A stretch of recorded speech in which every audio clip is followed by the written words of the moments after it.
后来继续来看《咱的青春》这部纪录片，主要是记录台湾的社会运动，嘛有讲到太阳花学运的过程。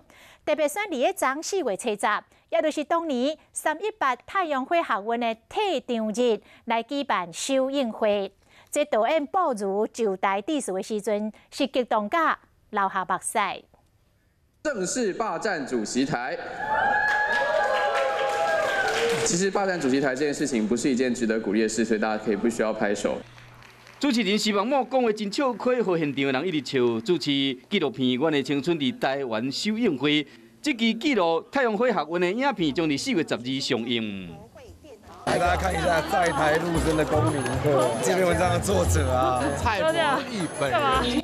以台湾学运领袖陈为廷，甲伫台湾的中国留学生蔡朴业为拍片的对象。这个纪录片内面的影像唤起真侪人的记忆，得到金马奖甲台北电影节最佳纪录片。除了太阳花学运，更加记录台湾学生以及中国学生甲台湾社会运动的关系。特别选伫当年318太阳花学运退场日做首映，导演致辞时，佫激动甲流目屎。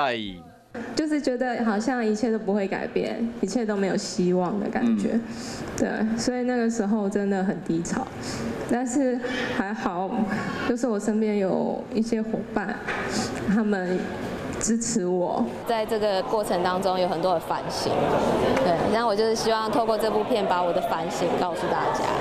现场挂真侪黄丝带，包括导演李慧仁、律师曲显智、灭火器的主唱杨大正拢徛台相挺，期待民众看煞会使对民主有所反省。